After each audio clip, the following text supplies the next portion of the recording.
What's going on, guys? Man, the quality of these videos has just slowly gone on to the decline. Right now, I am on Google with just a list of the top 5. Here we go. This is. Oh no! No! No! No! No! No! Dang it, man. Okay, so since I'm a Cardinals fan, I'm gonna do the Arizona Cardinals picks. All right. I like the draft has been done for a day now. I have a mock draft. I have non-mock draft. I have one of my rookie drafts tomorrow, one on May 15th, and then a startup on May 11th. So no videos will be coming out for the next 3 weeks ish, and I'm sorry about that. I will come back to you guys with how those drafts went, and hopefully another. I'll do it. I'm gonna work on a video on my steals of the draft video then. All right, well, let's just get into this. First overall pick, we got Kyler Murray. I like this pick. I think he is a little undersized. He is undersized at 5'10", 190. I know weighed into 207, but that's not his play weight. He is a very exciting player to watch. Will he be successful, though? I don't know if he has the smart part of the game. From reports, now, I don't know how trustworthy these are, but the reports are that he isn't very good he doesn't like meetings and watching tape and that kind of stuff. But watching him, right, makes it seem like he's a very cerebral player. He's very smart in his reads and keeping his head up when he's scrambling, all right, keeping his eyes downfield. I like that part that's one of my favorite parts about Murray. I think he's got a good natural arm. He has all the traits of a franchise quarterback. All right, all the traits of a franchise quarterback. But the question is, can he put it together? Can him and Cliff Kingsbury put it together? I think he can. I think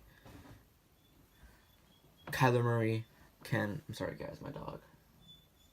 He has an ear infection. So, you know what I'm gonna do? To show you guys that he's perfectly fine. In case you guys are worried. Okay, I'm gonna bring you to him. Okay, ready? We're on the move, boys. Watch out! I'm blocking out the camera until I get to my dog, so you guys can't figure out the layout of my house. Here we go. See, told you guys, dog is perfectly fine. Oh, here comes Jackie. Look at her. Here she comes. This is Oliver. I'm sorry, you guys can just skip over this video. With this part of the video, alright? But I just want to show you guys he is okay. Alright, perfectly fine, perfectly healthy. Hey buddy, come here. Perfectly healthy. Okay, just in case you guys were worried. Let's see. It's just an ear infection. Alright, now back to Kyler Murray. And we're going to move on to Byron Murphy here. Sorry about that, guys. Byron Murphy. I like this pick. He was my #1 corner, and we got him pick 33. Now, in a little bit, we're going to be talking about the Josh Rosen trade, but this is our Byron Murphy. So we need a slot guy. He's a very physical... Oh, sorry, guys. Sorry about that.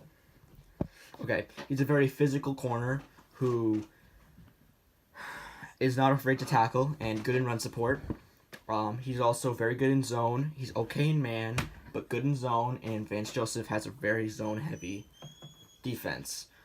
I think pairing him with Patrick Peterson on the outside is very good after we have a little bit of time for Byron Murphy to develop in the slot. All right, I think Byron Murphy starts as our slot guy this year. Next year moves out to outside, and we have Alfred as a backup. Or we could move Alfred into the slot. I don't know. I don't know how good Alfred is in the slot. Okay. Now, in the picks we got in the Josh Rosen trade turned into Andy Isabella. That picture, though. The picture they chose to use. I'm sorry, guys. My dog, he needs water. Okay, I'll be a second. I don't know if you guys can hear me in these portions of the videos. So, I'm just going to yell what I want to say. So, we got the second pick, I think 62nd overall, and the 2025th, okay, for Josh Rosen. I don't hate this deal. I do hate the amount of dead cat we have to swallow on it. swallow about $8 million next year. All right, in dead cap, or $11 million in straight dead cap.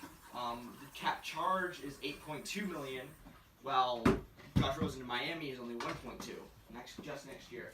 I believe the year after that, the dead cap is pretty much gone. So we're gonna have a ton of cap space next year, and all of our players will be developing. Like normally, we'll be able to build around Kyler Murray and his. Okay, sorry guys, I'm back. Sorry, I'm back to actually talk. We'll be able to build around Kyler Murray and his development. We'll be able to sign some players. Hopefully, we can get someone like Darrell Williams or hit on more picks in the draft and stuff. All right. Well, I like Andy Isabella. We're just gonna move on from the Josh Rosen trade. I don't hate it. I think we got good enough value. I wish we got the 48th pick, but I'm perfectly fine with getting the 60th and getting a 2025th. All right. So we're moving on to Andy Isabella. Andy Isabella he body catches a lot. All right, but that's not a big deal because our scheme is about being smart and athletic and versatile. It's not about having good being able to reach out and grab passes and stuff. The passes should be short and intermediate, right? Which is where Andy Isabella strives. But we'll also be shooting deep a lot of the time. And his 4.3.1, he's been timed at 4.26. He's been timed at 4.26, which isn't very bad at all. He was timed at the combine at a 4.27 by one of the hand timers. All right, so it's a little bit off, but I'd say he is extremely fast. I actually had him, as you guys saw, I had him in my top 5. Did I do that in that? He was top 5. So we got a top 5. One of my top 5 receivers as I think the 7th receiver off the board, which I think is amazing value. You're not gonna see very much better value than what we got in this draft in Byron Murphy and Isabella. I don't know how good the value is in Kyler Murray. We'll wait and see that. Franchise quarterbacks do have great value. Is he one? I don't know. I will tell you guys. We will know in I'd say 3 years if he's a franchise guy, if he elevates the play around him, or if he's average or even a bust. We'll know 3 years from now. Okay. So Andy Isabella, very talented. I don't know why I keep repeating myself. I like Andy Isabella. Moving on, 3rd round, we take Zach Allen. No pictures available. I love this guy. He's got a relentless motor. He is great run stopping. I think he was the 42nd player or some 40 something player on PFF's big board. We got him, I think, 70 something. So again, great value. I should tell you guys I should talk about this for a little bit. Really quick while I remember. Byron Murphy was the number 6 player on PFF's big board. All right, we got him 33rd. I think Andy Isabella was the number 1 graded wide receiver on their big board. He was the number 1 graded wide receiver this year. So he was the number 1 wide receiver. But the thing is, he wasn't the number 1 receiver on the board because it also includes expected draft pick, which Andy Isabella was, I think, 3rd round projected pick. So, anyway, moving on. Zach Allen. Basically, our picks are are very highly ranked by PFF. So, anyway, moving on. Zach Allen in the 3rd round. I think this is great for our run stopping. Okay, we didn't really, as you can see in the first 3 picks, we went offense and secondary. All right, well, with 3 picks, we took 3 players. Anyway. I think I like Zach Allen. He's got a relentless motor. He is not the most athletic player on the field, ever. But he never stops. He never stops grinding. He has some great quotes. I wish I remember them. But I love Zach Allen at this point. I think he'll do wonders to our D-line. I think that's an immediate starter over. I think this. You know what? Okay, let me calm down for a second. I think this puts Zach Allen as a starting defensive end with Rodney Gunter. No wait. Rodney Gunter. Who's gonna be starting? I don't know. I think Phylon is going to be a rotational guy, right? Zach Allen will be hopefully in for the first and second down. All right, run heavy downs. That's gonna be Zach Allen, but he is not bad against pass rush. All right, he's a kind of good pass rusher. He isn't great, but he isn't bad. Like he's not going to get more than 7 sacks a season ever. All right, but he's going to be great against the run, and he's going to be great against Todd Gurley. Who else? Tevin Coleman, that RB committee in San Francisco, and who else is in our division? And the Seattle Seahawks, 3 running backs or 2 running. I don't know who they have. 2 running backs ish, depending on how their picks go. So he is good. Not. I wish we went O-line here, but I love Zach Allen, and there weren't very many. The value wasn't falling in the right way. Anyway, so now moving on to day 3 picks, we got Hakeem Butler, first pick in the 4th round. I love this pick. I think Hakeem Butler becomes. Now we're gonna talk fantasy for a second. Normally I'm just talking about the Cardinals team this draft. I'll be talking fantasy for a second. In Dynasty Leagues, alright, I think Hakeem Butler is going to be a steal in the early 2nd round, which is about where he's projected right now. Seeing a lot of mocks have him go ahead of Andy Isabella. That doesn't make sense to me. If you have a choice between Hakeem Butler and Andy Isabella, go Isabella, even if you think Hakeem Butler is more talented. Because Andy Isabella has 2 rounds, 40 picks higher draft capital in him, and he fits the scheme better than Hakeem Butler. Alright, so Hakeem Butler, 6'5", 230, 4'4", 840, I think 40-inch vert, about. So he's a great athlete, alright. His great size. He has, I think he broke the record for wingspan. I think it was something like 82 inches or something. So he's got massive arms, alright. He's got great reach. He's a little old. I think he's going to be 23-ish when the season starts. And he is about he just broke out last year, so he doesn't have the breakout age. And he has a 17% drop rate, which, isn't good. Most of them are concentration drops, and those aren't normally something that gets fixed at the 2nd level. But I think he's a great value pick because they aren't normally picked. It's not normally developed. Concentration drops aren't normally. You don't normally develop to remove those. But I think you can. It just isn't normal. He has flashes of Randy Moss, flashes of Megatron, but many plays of just scrubitude.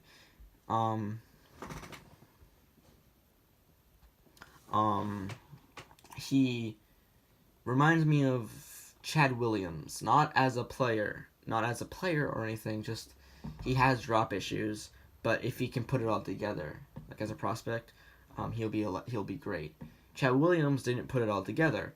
That's hope with Cliff Kingsbury and time to develop behind Larry Fitzgerald. He won't be forced into a starting role like Chad Williams was. Hakeem Butler will not be starting for at least this year.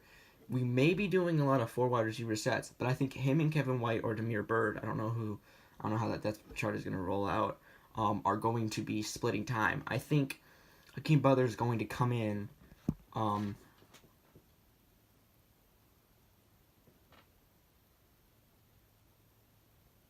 Sorry guys. I think Hakeem Butler is going to come in during the red zone because of his size and try to body people, take out like Andy Isabella or something. So I think for fantasy he'll have massive touchdown upside at this point in time. All right. Okay, and now with the 5th round pick, we took Deontay Thompson. I love this pick. There were rumors that he had a degenerative knee condition, but he said he had no idea that happened, and a lot of people say that it was a misdiagnosis. He is a 2nd round talent, falling to us in the 5th round. Well, 3rd round talent, I'd say. 2nd round projection. For a while, he was the number one safety, but then I think his final game of the year, he did pretty poorly, so that lowered his draft stock significantly, and puts him at round 5 for like no reason. He will probably ride the bench or be our third safety, probably third safety. So he may come in a little bit here and there to relieve guys, or be a center fielder if we want to have 3 safety sets and stuff. You know, nickel, Hail Mary. I don't know what kind of 3 safety sets there are. He may come in and play nickel corner. He may. I don't know. I'm not quite sure. I think Butta Baker would be better in that role. But I think, no, he's not very good. Yeah, he's got good instincts. I think he can play nickel. Either way, I don't think he will. Anyway, Dante Thompson is gonna be here as for when DJ Swearinger probably ends up leaving next year after the season. Unless we can re-sign him. In that case, Deontay Thompson will stay as a backup. Depending on how DJ Swearinger does next year, he may stay starting, but I think Deontay Thompson probably is a replacement. Okay. 6th round, we got Lamont Gallard. I like this pick. Or was it? Yeah, 6th round. I like this pick. I don't mind it. I think Gallard is talented. I think this is a good depth move. I think he can be good. But I don't know if he's going to be good. I think this is another Mason Cole type pick where he probably won't start, hopefully won't start, but may come in due to injuries. I think he should ride the bench his first season. Sort of a depth play here. Next pick we got.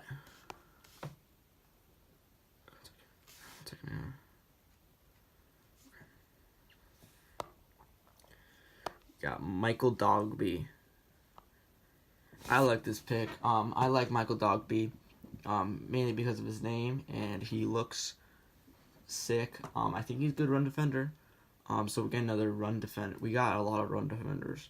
I think we like our pass rush. We just need run defense. I think this is a good pickup. In the late rounds. And then we got Caleb Wilson. From UCLA, tight end with Mr. Irrelevant pick. For the second year in a row, Mr. Irrelevant may have some fantasy relevance. If he can be the start, if he can stay on the team, if he can make the team, I think he becomes the starter. I think he has the talent to beat out Ricky Seals-Jones and Charles Clay, but he won't be drafted highly in fantasy rookie drafts and fantasy drafts. Period. I think for dynasty leagues, right? What was I gonna say? Sorry. I think he is talented. I think he fits what we want to do at the tight end spot. Not a bad blocker, but doesn't need to block. He works best. He's kind of like an upgrade for Ricky Seals-Jones. I think he's a better version of that player, like a better catcher and stuff. I like this pick a lot. I think this is a great value pick. I think we might have gone Bo Benchul instead, but considering we might have signed Bo instead, I like Caleb Wilson more anyway. So, little overview. I give this draft an A-, I'd say. It could become, I'd give it an A flat. No, A-. I'm going to give it an A-. If Kyler Murray works out,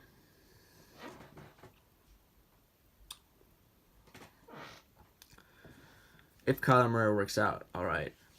If Hakeem Butler develops, this will be a great draft. If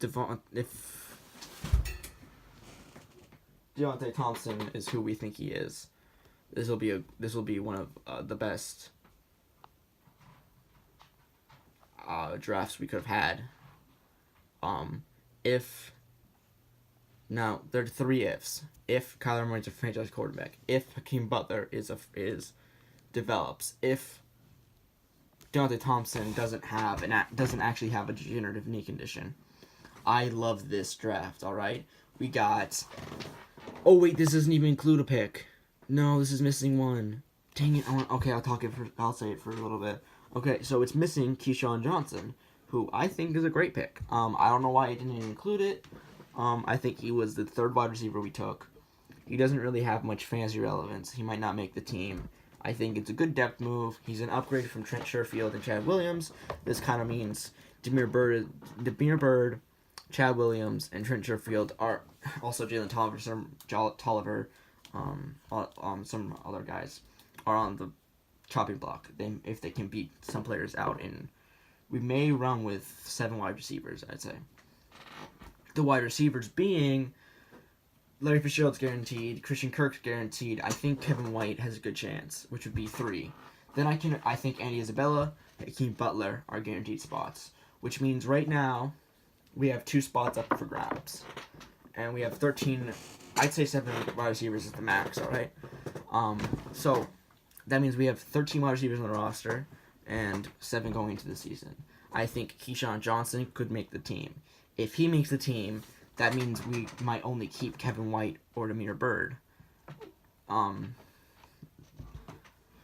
See, that's where decisions are coming in. I think we keep Kevin White over Demir Bird. I think we keep so our receiving core would be Larry Fitzgerald, Christian Kirk, Andy Isabella, Hakeem Butler.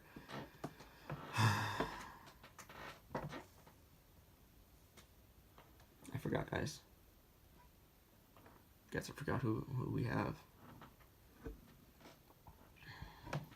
Keyshawn Johnson, Kevin White, and that other guy that I'm completely blanking on. Anyway, guys, hope you guys enjoyed. I will be doing my Seals of the Draft video in 3 weeks. I'll be working hard making it. In those 3 weeks, I will also be making projected mid to late round pick rookie drafts, steals, players I'm targeting after my rookie drafts and stuff. I'll do that. Anyway, guys, hope you guys enjoyed. And come back for our next video. See you guys. Bye.